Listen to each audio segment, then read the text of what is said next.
mes chers amis. À l'heure actuelle, je fais beaucoup de lectures pour essayer d'illustrer un peu mes réponses que je fais à la Fraternité Saint-Pédis. Je suis toujours très étonné de voir que les réponses qui me sont faites sont toujours d'ordre sentimental. C'est-à-dire, vous n'aimez pas la Fraternité Saint-Pédis. Ça n'a rien à voir avec l'aimer ou pas aimer. Ici, nous sommes dans une autre question. Nous sommes dans une autre réflexion à avoir, beaucoup plus profonde. Nous sommes dans la doctrine. Quand est-ce que vous allez enfin sortir de cette espèce de sentimentalisme qui est le vôtre et qui fait qu'en fait, on ne peut jamais parler doctrine. On passe son temps à parler de moi, ce qui n'a aucune espèce d'importance, ou bien parler de on aime ou on n'aime pas. Aucune importance non plus.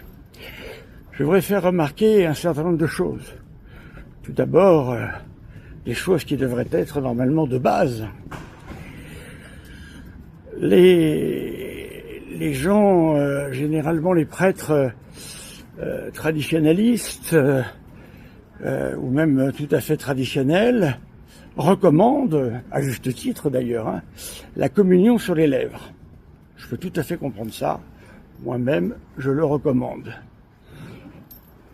Jusqu'à nous dire, j'ai entendu cette histoire il y a peu de temps, que, alors je ne sais qui a eu cette vision apparemment, qu'il y aurait au purgatoire des gens qui ont des trous dans les mains, s'il vous plaît, parce qu'ils ont communié dans la main. Bon, écoutez, je ne sais pas d'où sort cette vision, mais elle demanderait tout de même à être solidifiée par une référence. Mais voilà les histoires qui courent sur la communion dans la main. Alors, vous allez voir où je veux en venir. Pourquoi est-ce qu'on recommande de communier sur les lèvres? Eh bien, pour une raison bien simple, c'est que la Sainte Eucharistie, on ne la possède pas. Moi-même, comme prêtre, je ne possède pas la Sainte Eucharistie. J'en suis l'humble serviteur. Si Jésus décide de venir se donner à travers ma pauvre personne, lorsque j'agis une personne à Christi, eh bien c'est parce que c'est notre Seigneur lui-même qui vient agir en moi pour produire la présence eucharistique et renouveler le sacrifice unique de notre Seigneur Jésus-Christ, non sanglant, le réactualiser pour le rendre présent à tout le monde, quelles que soient les époques et les générations. Voilà, tout ça pour dire que si l'on encourage la communion dans la main, c'est pour une raison très simple. Pardon, excusez-moi. Des fois je mélange des termes, pardonnez-moi. Si l'on encourage la communion sur les lèvres, c'est pour une raison bien simple. C'est justement pour se souvenir que dans l'Église, on reçoit tout. On ne prend pas l'Eucharistie, on reçoit l'Eucharistie. Et l'on doit s'examiner avant de communier, à savoir si l'on ne mange pas sa propre condamnation, c'est-à-dire si l'on est en état de recevoir matériellement le corps du Christ. Voilà la question. Donc c'est pour cette raison-là que l'on encourage la communion sur les lèvres, car on ne se sert pas, on ne prend pas, on reçoit. Alors vous allez me dire, mais où est-ce que je veux en venir? Une chose bien simple. Voilà tout de même un beau paradoxe que de voir des gens qui sont les piliers de la communion sur les lèvres, voilà, et en même temps, lorsqu'il s'agit de l'épiscopat, eh bien là, toute leur belle théorie n'existe plus, bien sûr, car pour ce qui est de l'épiscopat, c'est la même chose, bien pire encore. On le reçoit, l'épiscopat, on ne le prend pas. Et on le reçoit de qui? Comme tout dans l'Église, mes amis. Notre Seigneur a verrouillé l'Église par ce biais-là. On reçoit le sacerdoce, qu'il soit au niveau du presbytéral, ou bien l'épiscopat, on le reçoit. On le reçoit de qui? De notre Seigneur Jésus-Christ, bien sûr.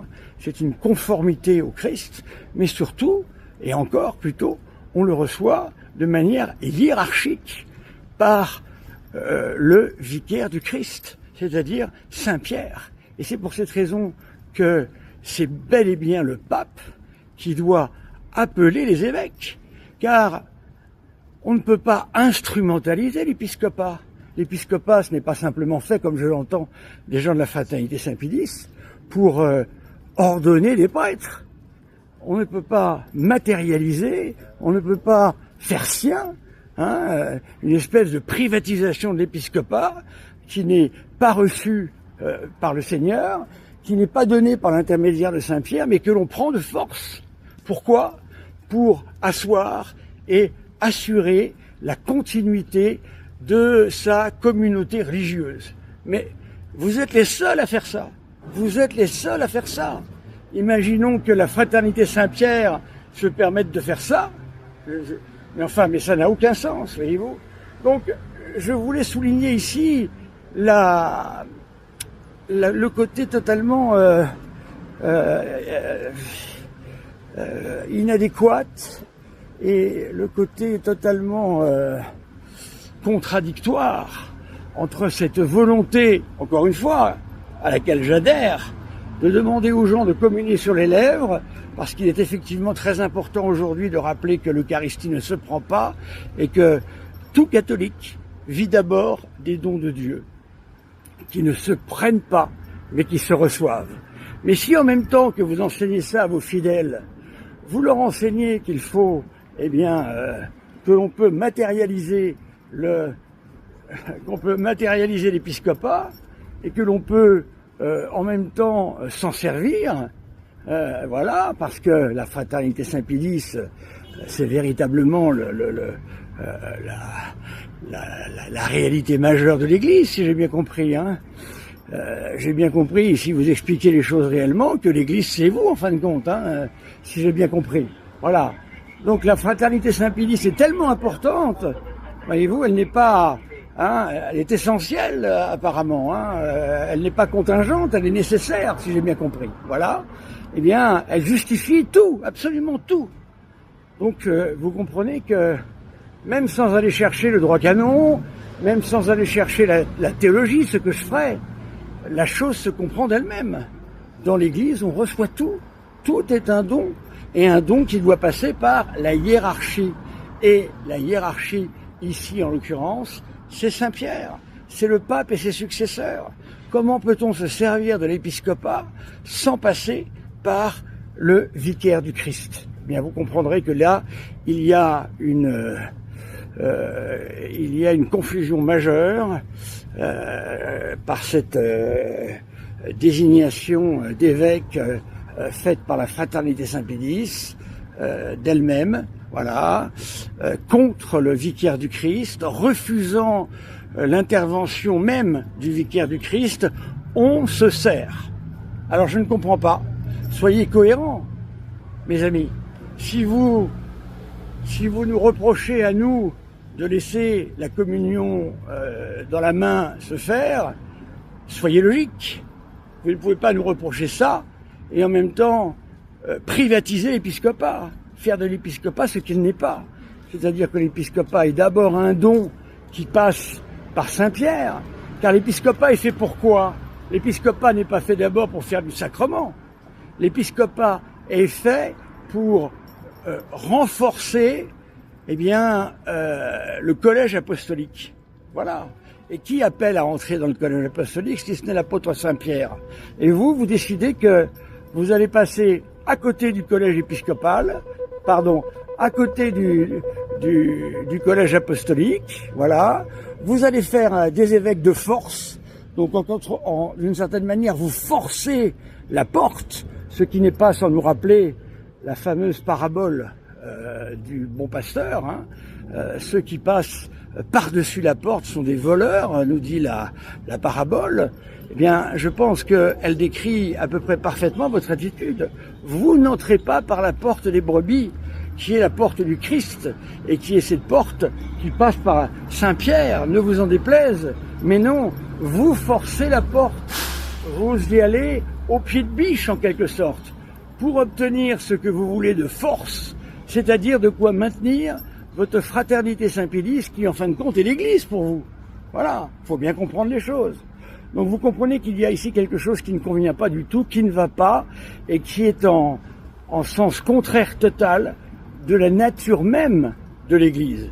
Donc nous sommes véritablement dans la constitution divine de l'Église. Je répète, l'épiscopat est d'abord fait pour renforcer le collège apostolique. Celui qui renforce historiquement le collège apostolique et qui admet dans le collège apostolique, c'est Saint-Pierre, voilà, et ses successeurs, c'est-à-dire le pape. C'est lui qui permet d'entrer dans le collège apostolique et qui va donner une participation de son propre ministère. Voilà, il ne se prend pas de force. Et donc vous montrez un contre-exemple total à vos fidèles, voilà, en passant par-dessus la porte. Alors, vous n'avez de cesse de citer le catéchisme de Saint-Pédis. Très bien, je n'ai rien à dire, il est formidable le catéchisme de Saint-Pédis. Mais dans le catéchisme de Saint-Pédis, le recours au pape est cité à peu près à toutes les 2 pages, bien sûr. Hein, tout passe par le pape, c'est une réalité divine. Notre Seigneur Jésus-Christ l'a voulu ainsi. Et vous permettez bien d'en faire qu'à votre tête. Voilà, c'est vous qui décidez que vous voulez des évêques, alors vous aurez des évêques, et vous ne vous gênez pas pour tordre le bras, eh bien, à l'Église, tordre le bras à notre Seigneur, tordre le bras au pape. Voilà, tout le monde doit obéir, être au garde à vous, parce que vous voulez des évêques. Pourquoi? Pour faire des prêtres, c'est tout. Ce n'est pas pour agrandir le collège apostolique, vous n'en faites pas partie. Ce n'est pas, et vous n'obéissez pas au pape, donc vous ne pouvez pas prétendre agrandir le collège apostolique. De plus, lorsque vos évêques seront sacrés, eh bien, quel pouvoir auront-ils? Tout chez eux sera illégitime. Donc, ils auront certes un pouvoir forcé d'ordonner les évêques, mais de toutes les façons, la légitimité est totalement entachée, c'est totalement illégitime, mais cela semble ne vous poser aucun problème. Alors voilà, je voulais vous donner mon impression, je referai des vidéos encore pour approfondir. Alors je vous en prie, les commentaires d'insultes, les commentaires à côté de la plaque, les remarques sur ma personne qui n'a rien à voir avec tout ça, gardez-les pour vous parce que ça n'a pas d'intérêt. Moi je veux des commentaires sur ce que je dis. Peut-être que je me trompe, mais si je me trompe, il faut le démontrer. Par exemple, en me donnant des exemples historiques. Des exemples historiques dans lesquels, eh bien, il y a eu des raisons de nécessité de faire des évêques sans passer par Rome. Évidemment, il y a le cas des évêques chinois, bien sûr. C'est le Parti communiste. Donc nous sommes là dans le césaropapisme. Voilà. Alors en dehors des cas du césaropapisme, quels sont les cas de saints qui ont décidé de sacrer des évêques par nécessité? Voilà. J'attends vos exemples nombreux. Et encore une fois, c'est le cadre d'une discussion et rien d'autre que cela. Merci mes amis.